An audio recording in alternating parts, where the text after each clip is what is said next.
Hello everybody and welcome back to Epic Street. My name is Akash and today we're going to be taking a look at the screener. Right, it's the start of the week, it's Monday and things are looking pretty boring here for Bitcoin and yeah, so as always, right, we're going to be taking a look at the screener and identify the coins that you should have in your watch list or on your watch list. So yeah, before we get into the details, please make sure to head on over to our YouTube channel and hit the subscribe button. And if you want to stay updated with the hottest trends in the crypto market, please make sure to also click on this bell icon. You can give us a follow on Twitter at FXSCrypto, and if you enjoy the content that I put out, make sure to give me a follow as well at Mangeko with the 0 at the end. Right, so let's get into the screener. Right, as always, screener, it's an option from Sentiment which allows you to screen coins based on a particular set of metrics that you select. Right, so today we're going to be sorting the coins based on the volume, the one-day change in volume. Right, so far we can see that the top three coins are DYDX, Nexo, and Rune.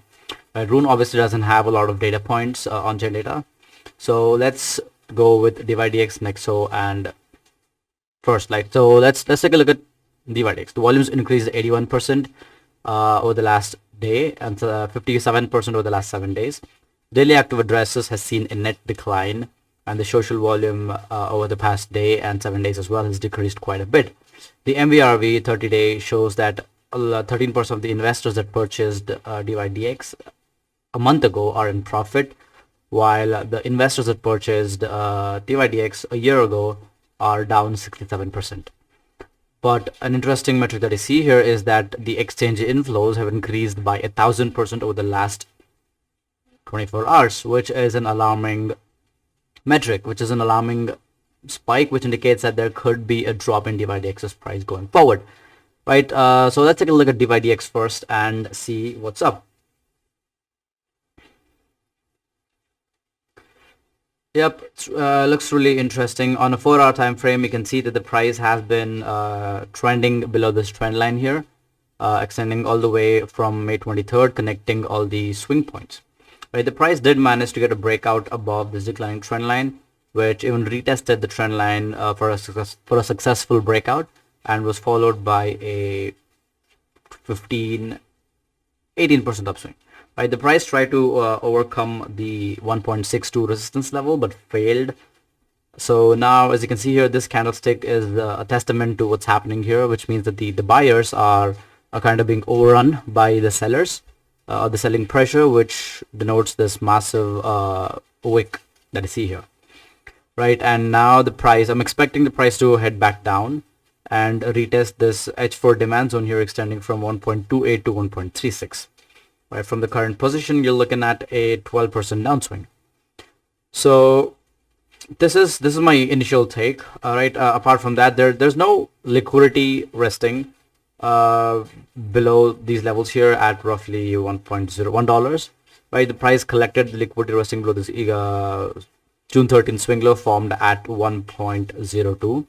so technically there is no liquidity, but one thing that I noticed here on a 4-hour time frame is that there is an FEG here extending from 1.08 to 1.17. right, so there is a chance for the price to come down to 1.08. So let me just mark this out as an FEG instead of this ugly rectangle here. So yeah, from the current position, you are looking at a 30% drop for DYDX. Right, I'm not overly bullish on a lot of altcoins right now, especially considering the way Bitcoin is positioned. I feel like there's going to be a drop and a sweep below the 18K level. I think it's much better here in this chart. Right, so yeah, I'm expecting Bitcoin price to at least sweep 18,600, and the ultimate downside liquidity below 17.57 is a really interesting take that I have.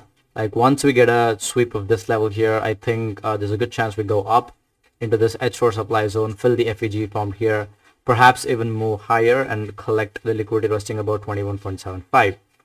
That's what I'm thinking, right? But if we go up right now and retest the 21.7k, that would form a triple tap setup, as you can see here, where this is the range high, this is the deviation above the range high, and this is the retest of the range high, in which case I'm going to be shorting Bitcoin down to this level. So either way, right, I'm expecting the downside objective for Bitcoin is around 17.5, which was my reason to explain why I'm looking for DYDX to fill the FEG here at $1.08.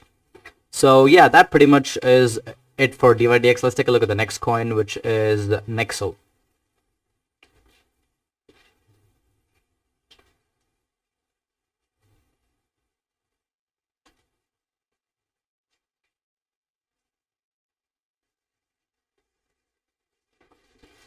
Quite a few similarities to DYDX, but unlike DYDX, Nexo hasn't broken out.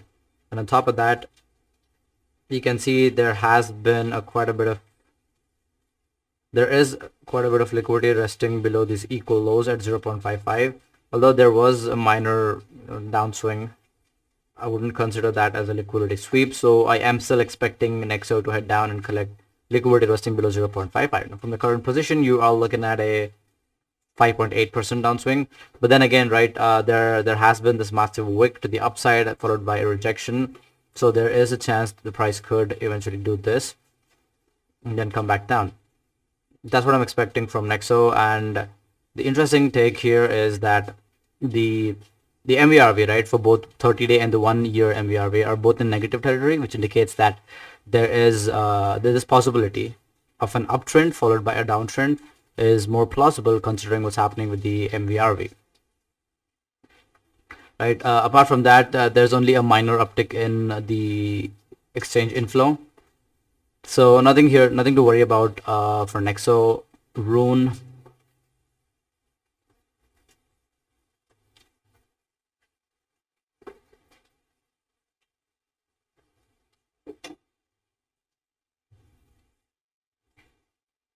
Excuse me, what am I doing? Just a sec.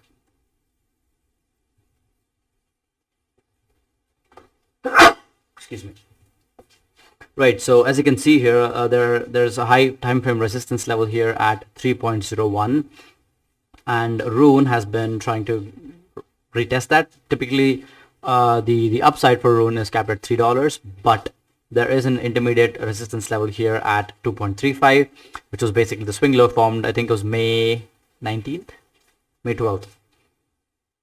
Right, so May 12th is now the May 12th swing low at $2.3 is now acting as a resistance level. That said, there is quite a bit of liquidity resting below 1.74 for Rune, so I'm expecting the price to return and sweep this level. Now, as for when it's gonna take a U-turn, it's unknown. At least in this moment, it's unknown because I am still looking for Bitcoin to sweep the 17.5k, and it still hasn't happened yet. But we might get an uptrend to uptick to Monday's high at 21.5. So things are a little unsure with the directional bias for Bitcoin. So I'm gonna say the price is going to continue going higher now that it's already inside this H4 demand zone, supply zone, right? It is kind of in between, forming a top and also trying to squeeze higher. So once we get clear indications that the price is forming some sort of a top here, I think that's where you should short and expect Rune to collect liquidity resting below 1.7. So that's my take on Rune. I don't see it going way below 1.75 probably. I don't even see it going down to 1.57, mainly because of how the price action was when it actually rallied higher. So yeah, that's my take on Rune and the top 3 coins you should have in your watch list for this week. So if you enjoyed this content, please make sure to like, comment, and subscribe.